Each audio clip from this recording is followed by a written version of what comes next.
कैराना के बाद अमित शाह का मुजफ्फरनगर सहारनपुर दौरा और मुजफ्फरनगर और देवबंद में करेंगे डोर टू डोर जनसंपर्क। मुजफ्फरनगर में प्रभावी मतदाताओं के साथ संवाद भी करेंगे गृह मंत्री और हनुमान चौक से भगत सिंह रोड तक घर घर करेंगे जनसंपर्क। सहारनपुर में पदाधिकारियों के साथ करेंगे बैठक।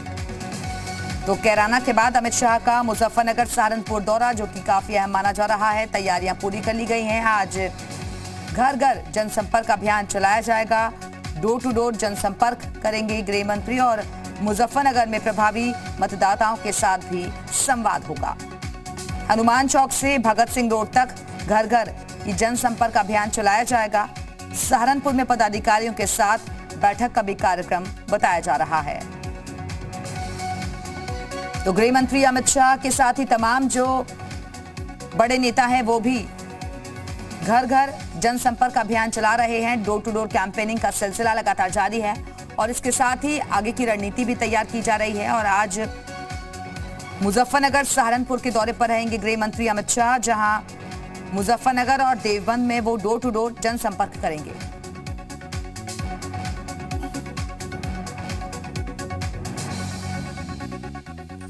और इसी खबर पर और ज्यादा बातचीत के लिए इस वक्त दो सहयोगी हमारे साथ जुड़े हुए हैं। नीरज हमारे साथ जुड़ गए हैं मुजफ्फरनगर से, और हमारे साथ हमारे सहयोगी मयूर शुक्ला भी इस वक्त जुड़े हुए हैं। उनका भी रुख करेंगे लखनऊ से, और सहारनपुर से नीना जैन हमारे साथ जुड़ गई हैं। लेकिन सबसे पहले चलते हैं मुजफ्फरनगर नीरज के पास। नीरज, क्या कुछ जानकारी है आपके पास? कितने बजे पहुंचेंगे गृह मंत्री वहां पर? तैयारियां पूरी कर ली गई हैं? बिल्कुल, तैयारियां पूर्ण रूप से पूरी हो चुकी हैं और अभी तक अमित शाह का जो कार्यक्रम आया है वो 11 बजे पुलिस लाइन हेलीपैड पर उतरने का है। उसके बाद वो कार्यकर्ताओं से बातचीत करेंगे। वृंदावन गार्डन एक जगह है यहाँ, उसमें 11 बजे उतरने के बाद लगभग 11:30 बजे वहां मुलाकात होगी और 1 बजे शिव चौक से भगत सिंह रोड और हनुमान चौक पर वो जनसंपर्क करेंगे। नीरज, आप बने रहिएगा, हमारे साथ लौटेंगे आपके पास। नीना जैन के पास चलते हैं, सहारनपुर से हमारे साथ जुड़ी हुई हैं। नीना, क्योंकि आज देखिए मुजफ्फरनगर भी जाएंगे गृह मंत्री और सहारनपुर में भी उनका आने का कार्यक्रम बताया जा रहा है, जहां पदाधिकारियों के साथ वो बैठक करेंगे। इस बैठक में किन किन मुद्दों पर चर्चा हो सकती है? मैं बताना चाहूंगी लगभग 2:30 बजे देवबंद पहुंचेंगे अमित शाह। वहां देवबंद के बाजार में डोर टू डोर जनसंपर्क करेंगे। इसके बाद कोटा में इंद्रप्रस्थ इंस्टीट्यूट ऑफ टेक्नोलॉजी जाएंगे, जहां पर वो मतदाता प्रभावी कार्यक्रम में शामिल होंगे। इसके बाद सहारनपुर में पदाधिकारियों से वार्ता करेंगे। जो चुनाव संचालन समिति है वो उन पदाधिकारियों से चुनाव के संबंध में बात करेंगे। यहीं पर सहारनपुर में शारदा नगर में डोर टू डोर जनसंपर्क करेंगे। 4 विधानसभा है जिनको वो टच करेंगे आज, और पूरी तरह से सुरक्षा व्यवस्था पुख्ता है। यहाँ पर अधिकारियों ने कल भी पूरा इसका निरीक्षण किया था, किसी तरह की कोई चूक न हो। इसके अलावा दिल्ली से भी एक स्पेशल टीम यहाँ पर आई हुई है। उसी के साथ मिलकर देवबंद और नागल के कोटा में और सहारनपुर में सुरक्षा व्यवस्था का भी निरीक्षण कर लिया गया है। पूरी तरह से रूट डायवर्जन कर दिया गया है यहाँ पर।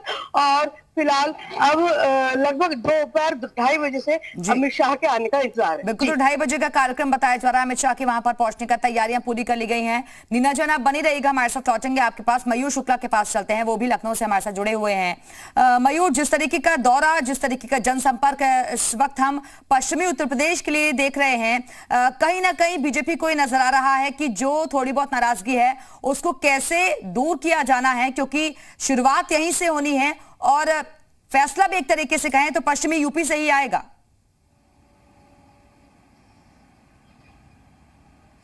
बिल्कुल, देखिए दिव्या, मैनेजमेंट को समझिए, यहां पर 2 बातें निकल के आती हैं। एक तो जो आपने बात कही कि नाराजगी, जो किसान आंदोलन लगातार लंबे समय से वेस्टर्न यूपी में चला आ रहा है, वहां के लोगों में जो नाराजगी है उसको दूर करना है।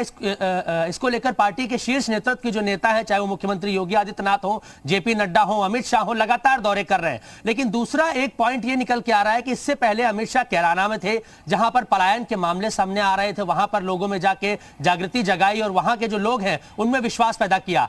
उसके बाद आज मुजफ्फरनगर रहेंगे। जब दंगा हुआ था मुजफ्फरनगर में सपा सरकार में, तो उससे प्रभावित आज भी लोग वहां पर हैं, तो कहीं ना कहीं उनको जाके अपने साथ जोड़ना, वहां जो प्रभावित लोग हैं उनमें विश्वास पैदा करना। उसके बाद अगर हम सहारनपुर की बात करें तो वहां वो देवबंद जा रहे हैं, जहां पर एटीएस कमांडो सेंटर बनना है, और वहां से जो आतंकी गतिविधियां हैं जो लगातार सामने आती रहती है, समझी रणनीति के तहत ही उन्हीं जगहों को चुना जा रहा है। खासतौर पर मुजफ्फरनगर दंगे और कैराना का जिक्र भी बार बार बीजेपी के नेता इस वजह से ही कर रहे हैं।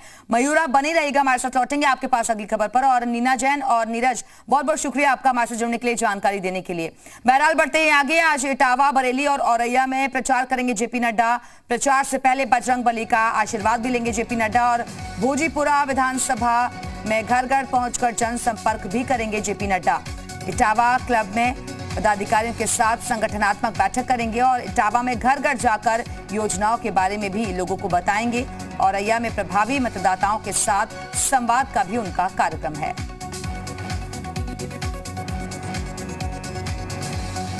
तो जेपी नड्डा भी आज चुनावी प्रचार करते नजर आएंगे। भोजीपुरा विधानसभा में घर घर पहुंचकर वो जनसंपर्क करेंगे। लोगों के बीच पहुंचकर बीजेपी सरकार की उपलब्धियों को बताया जाएगा।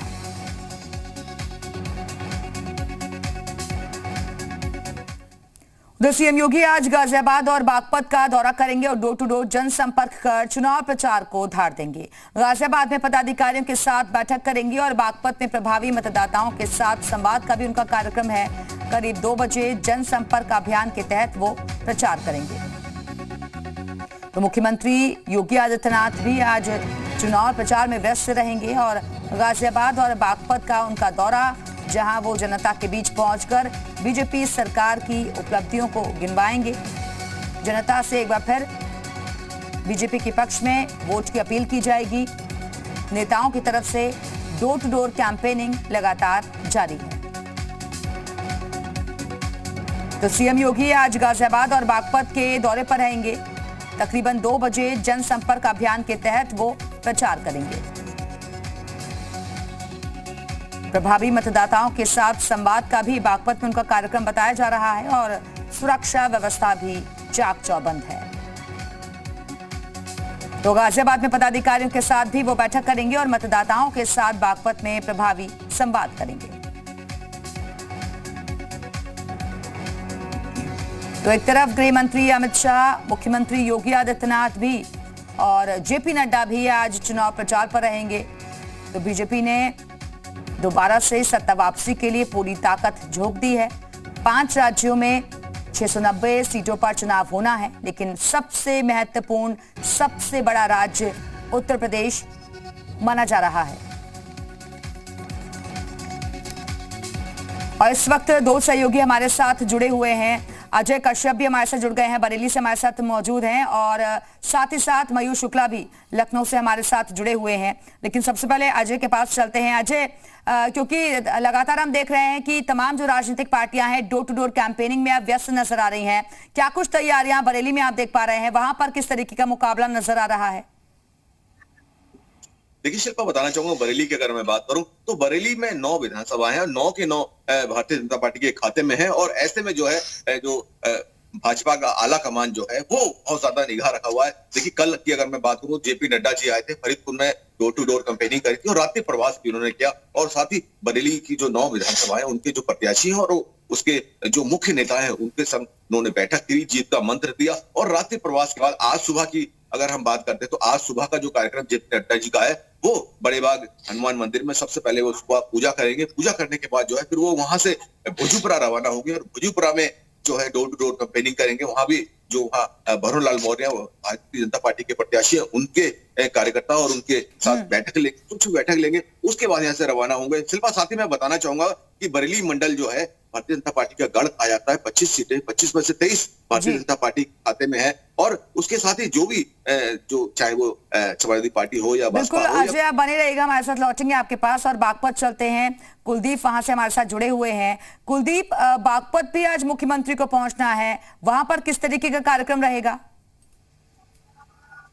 बिल्कुल दिव्या, देखिए बता दूं कि मुख्यमंत्री योगी आदित्यनाथ आज बागपत पहुंचेंगे और यहाँ पर जो बागपत मुख्यालय है यहाँ पर 12 बजे मुख्यमंत्री पहुंचेंगे और बीजेपी के कार्यकर्ता जो है उनके साथ एक मीटिंग करेंगे और उन्हें जीत का मंत्र देंगे। उसके बाद ही जो मुख्यमंत्री योगी आदित्यनाथ है डोर टू डोर कैंपेनिंग यहाँ पर करके लोगों से वोट मांगेंगे और उसके बाद छपरोली विधानसभा क्षेत्र के किशनपुर बराल गांव में वो पहुंचेंगे और वहां पर गांवों में घूम करके डोर टू डोर लोगों से वोट की अपील करेंगे और उसके बाद वहां पर डीएवी कॉलेज है उसमें जो मतदाता संवाद कार्यक्रम है उसमें वो शिरकत करेंगे और लोगों से को संबोधित करेंगे। दिव्या, बिल्कुल कुलदीप, आप बने रहिएगा, हमारे साथ लौटेंगे आपके पास। मयूर के पास चलते हैं, लखनऊ से हमारे साथ जुड़े हुए हैं। मयूर, देखिए वैसे तो जो बीजेपी के तमाम दिग्गज हैं वो मैदान पर नजर आ रहे हैं, लेकिन बड़ी जिम्मेदारी इस वक्त मुख्यमंत्री योगी आदित्यनाथ के कंधों पर है। एक तो ये कि चेहरा उनका जिसके जरिए बीजेपी प्रचार लगातार कर रही है, और दूसरा ये कि जो कोविड के हालात हम प्रदेश में देख रहे हैं, जो विकास के काम चल रहे हैं, उस पर भी फोकस हो रहा है। बिल्कुल, देखिए कई जिम्मेदारियां मुख्यमंत्री योगी आदित्यनाथ के कंधों पर हैं, क्योंकि वेस्टर्न यूपी में पहले चरण में चुनाव होना है, इसलिए सभी दिग्गज नेता वहां पर लगे हुए हैं, डोर टू डोर कैंपेनिंग कर रहे हैं। और अगर हम बात करें बागपत की और गाजियाबाद की, नो डाउट वहां पे बहुत अच्छा प्रदर्शन 2017 में भारतीय जनता पार्टी का रहा था, कॉन्फिडेंस वहां पर हाई है। लेकिन पिछले 2-3 सालों में जो परिस्थितियां है किसान आंदोलन की वजह से वो इस क्षेत्र में बदली है, तो नाराजगी लोगों में जो है उसको दूर करना है। तो खुद मुख्यमंत्री योगी आदित्यनाथ सड़क पर है, डोर टू डोर कैंपेनिंग कर रहे हैं। उसके साथ ही एक चुनौती और है, वेस्टर्न यूपी में तमाम जो इससे पहले पूर्व विधायक थे उनके टिकट काटे गए हैं, तो जिनके टिकट काटे गए हैं उनके अंदर नाराजगी है और वो कहीं बागी हो गए, और उसके बाद अगर पार्टी को कोई नुकसान पहुंचाते हैं तो उसकी भरपाई कैसे करनी है, इससे जो है पार पाने के लिए जो स्थानीय नेता है उनसे फीडबैक लिया जाएगा, और अगर वो नाराज है तो उनको मनाया कैसे जाए और पार्टी के लिए किस तरीके से को मनाने की कवायद भी अब लगातार चल रही है जिन लोगों का टिकट काटा गया है। लेकिन चुनावी प्रचार जोर पकड़ता हुआ नजर आ रहा है, और इसी वजह से आज मुख्यमंत्री भी अलग अलग इलाकों में जाकर वहां पर पार्टी के पक्ष में प्रचार करेंगे। बहुत बहुत शुक्रिया आप सभी का हमारे से जुड़ने के लिए, जानकारी देने के लिए।